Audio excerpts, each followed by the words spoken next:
ሰላም ጤና ይስጥልኝ ውድ የማህል ፋሚሊ የፕሮግራማችን ተከታታዮች ዘውትር ቅዳሜ በዚህ ሰዓት የሚቀርብላችሁን የንባብ ፕሮግራም አሁን ማሰማት እንጀምራለን።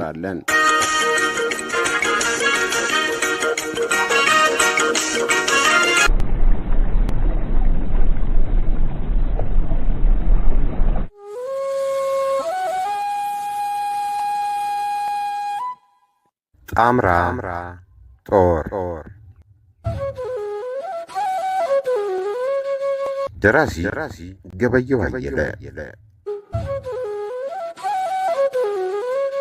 በእውነተኛ ታሪክ ላይ የተመሰረተ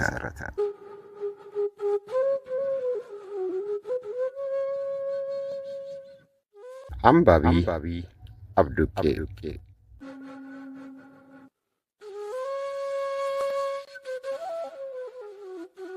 በመሃል ቤተሰብ በቴሌግራም ግሩፕ በሳምንታዊ የንባብ ፕሮግራም አዘጋጆች ይቀርባል። ምዕራፍ 13 ባለፈው ሌሊት ያን ሁሉ ተኩስ ሰማ። ጠዋት አንድም ሰው በሕይወት የሚገኝ አልመሰለኝም ነበር። ለምን ነበር ተኩሱ? አላሊሃሽ ወዳጅ ከሆነ የጠላት ጦር አምሳ አለቃ ጋር ጓዳ ውስጥ ለብቻቸው ጫት ሲቅሙ የኢትዮጵያ ጦር የላከብን አደጋ ጣይ ቡድን ከተማዋን ሊያጋዩት ነበር። እንደምንም ተሯሩጠን መለስ ነው። እንዴት ባክህ አለ የውሸት ወደንገጥ ደንግጦ። ልክ ከምሽቱ 3 ሰዓት ሲሆን መጥተው ወደፊት መውጫ መንገድ ላይ ባለው የጦር መሳሪያ ግምጃ ቤታችን ላይ አደጋ በመጣል አቃጠሉት።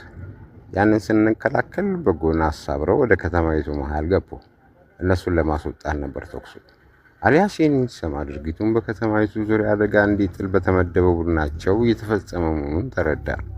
እቅዱን ቀደም ብሎ ያወቀው ቢሆንም በጠላት ጦር በኩል የተፈጠረውን ሁኔታ ለማወቅ ፈለገና ታዲያ አስቀራችኋቸው ወይ አመለጡ እባክህ።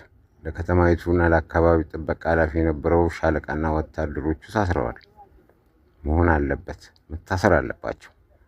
የአምሳ አለቃው የጦር የመረጃ ክፍል ሰራተኛ ሲሆን አሊሃሽ ወዳጅ በመምሰል ብዙ ጠቃሚ መረጃዎችን ከሚያገኝባቸው ሰዎች አንዱ ነው። ኃይላችሁን ያጠናከራችሁ ጥብቅ ቁጥር አድርጉ፣ እንዳታስጨርሱ። ኃይላችን ላልቶ አይደለም አደጋ የተፈጸመው። ከተማ ውስጥ የኢትዮጵያ ጦር በድል አድራጊነት እንዲመጣላቸው የሚጠብቁ አሉ። እነሱ ናቸው የሚያስጠቁን። መጀመሪያ እነሱን በመጠራረግ ከተማይቱን ማጽዳት አለብን። እንዲህ የሚያደርጉ ካሉማ በእርግጥ ሊጠራረጉ ይገባል። አሉ፣ ብዙዎች አሉ። በትናንትና ሁለት ትንሽ ቀነሰናል። ሰሞኑን ይቀጥላል። በየግንባሩ ያለው ጦራችንስ እንዴት ነው? ደህና ነው። አንዳንድ ፈሪዎቹ ወደፊት በመሄድ ፋንታ ወደ ኋላ እየተመለሱ ስላስቸገሩን በቀደም ሌሊት ዋጋቸውን ሰጥተናቸዋል። እርምጃው ይቀጥላል። ከወሬዎቹ ብዙዎቹ ለአሊያሽ እንግዳ አልነበሩም። ቀደም ብሎ ከመደበኛ ወሬ አቀባይ ሰምቷቸዋል። እውነተኛነታቸውን ለማረጋገጥ ስለፈለገ ነው ምንጩ ድረስ ሄዶ የሚቆፍረው። አምሳ አለቃው ሲያራውን ሳብ ቡልቅ አረገና አንድ ልክስክስ ሰራተኛችን ራሱን ገደለ አለ። ማን ነው እሱ? ለምን? የኛ ክፍል ባልደረባ ነበር። ተከታታይ ከተማይቱ ውስጥ ካሉና ከአንዳንድ ከማይታመኑ ሰዎች ጋር የተገናኘ ምስጢር የሚያባክል መሆኑ ተደረሰበት። ሊያዝ ሲል የመርዝ ኪኒን ውጦ ራሱን ገደለ። ከሱ የምንፈልገው ብዙ ነገር ነበር። ምን ያደርጋል ቀደመን። አሊያስ ሰውየው በነበሪው እንደተገደለ ቢያውቅም በህይወት ቢያዝ ኖሮ ሊደርስ የሚችለውን አደጋ ገምቶ ዘገነነው። ብቻ ድንጋጤው የተቆርቋሪነት መሰለ። የሚገናኛቸው ሰዎች እነማን እንደነበሩ ታውቀዋል ሊል አሰበና ከአፉ መለሰው። ቀደመን አለ አምሳ አለቃ በቁጭት ራሱን እየነቀነቀ። ከፍተኛ ምስጢሮችን ይበልጥ ሳያባክን ለአደጋ ሳይዳርገን መሞቱ ጥሩ ነው። ብቻ እንደዚህ ባሉ ልክስክሶች አንጻር ቆራጥና ጀግኖች አባሎች ስላሉን ደስ ይለኛል፣ እጽናናለሁ። እንደ ኮሎኔል ሳለ ቤር የተወደዱና የተመሰገኑ አዛዦች አሉን አለ አሊሃሽ የፈለገውን ምስጢር ለማግኘት ወደሚረዳ አቅጣጫ ነገሩን በመለወጥ። አዎ ሳላቤሪ በጣም ግሩም አዛዥ ነው። በቅርብ ቀን የዋና አዛዥነቱን ስፍራ ይጨብጣል። ትዕዛዙ ከሞቃዲሾ እስኪመጣ ነው የሚጠበቀው። በመንግስቱ ስልጣን አካባቢ ያሉ የሱ ጎሳ ሰዎች ደካሞች ስለሆኑ ነው እስካሁንም የቆየው። በከተማው አለ እንዴ? ሰሞኑን አላየሁትም። ወደ ግንባር ሄዶ ነው። ትናንት መጥቷል። በቅርብ ቀን አንድ የሙዚቀኞች ቡድን ከሞቃዲሾ ስለሚመጣ በዚህ አካባቢ የሚደረገውን ቅድመ ዝግጅት እንዲያሟላ ታዘዋል። በከተማ ውስጥ ያለው ሁኔታ እንደ ሰሞኑ ከቀጠለ የሙዚቃ ቡድኑ የሚመጣ ይመስላል። ትርኢታቸውንስ የት ያሳያሉ ብለህ ነው? ለነገሩማ የሰዓት እላፊውም ለሁለተኛ ጊዜ ከምሽቱ 2 ሰዓት ወደ 4 ወይም ወደ 6 ሰዓት ገፋ ልናደርገው ነበር።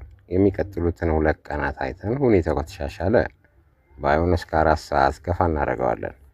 ይህ ከተቻለ የሙዚቀኞቹ ቡድን ይመጣና ቢቻል ከተማ መሃል ባለው የመውሊድ ሜዳ ለህዝቡ፣ በየጦር ሰፈሩ ደግሞ ለጦሩ ያሳያል። ካልተቻለ ግን ያው ለመኮንኖች፣ ለሌሎች ባለስልጣኖች ብቻ አንድ አዳራሽ ውስጥ አቅርቦ ወደ መጣበት ይመለሳል። የሙዚቃውን ትርኢት ለማየት ብንችል መቼም ደስ ይለናል።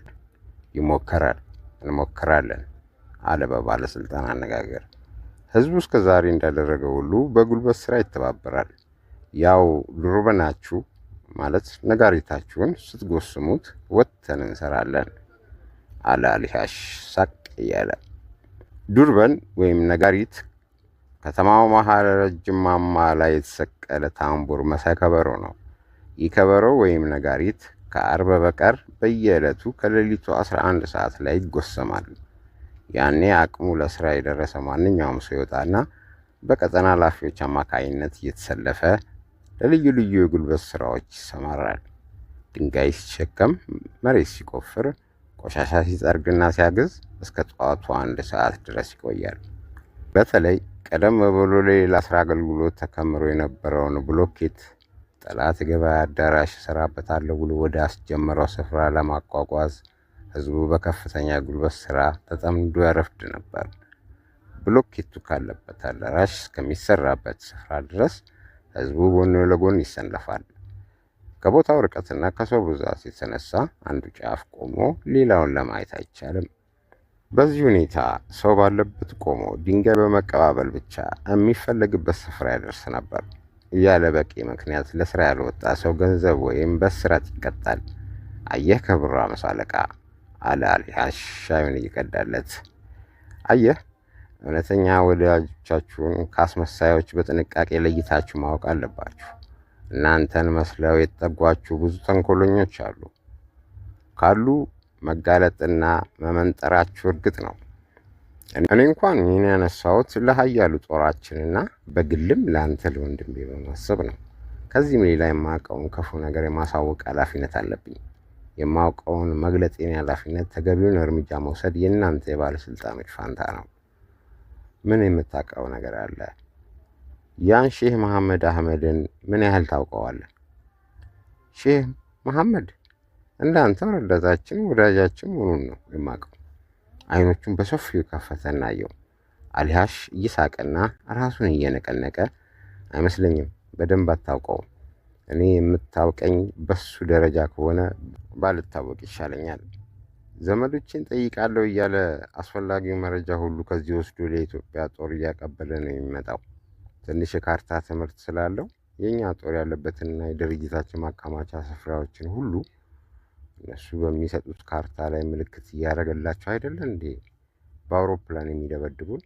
ትላንት የተቃጠሉትን መኪናዎች ጠቋሚ ባይኖር እንኳን በሩቅ ያለ ጠላት እኛ ስናውቃቸው ነበር። ታማኝ የመሰለ እውነተኛ ወዳጆቻችንን የጠላት ተቃዋሚዎች ናቸው እያለ የሚያስፈርጅና በጠላት ብቻ ተከበን ተቃዋሚዎች እንዲበዙብን የሚያደርግ ሰው ነው። ብዙ ነገር ስታውቁ እንዴት ይህን መረዳት አቃታችሁ?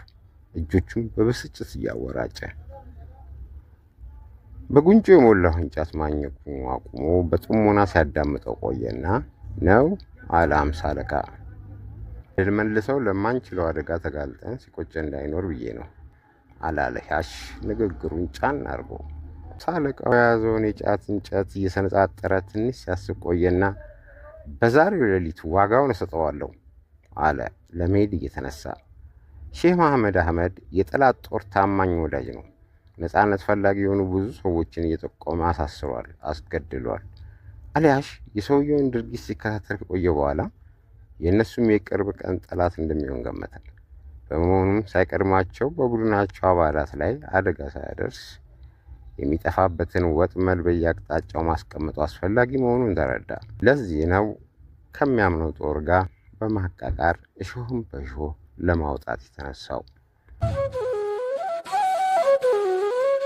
ምዕራፍ 13 በዚህ ተጠናቋል።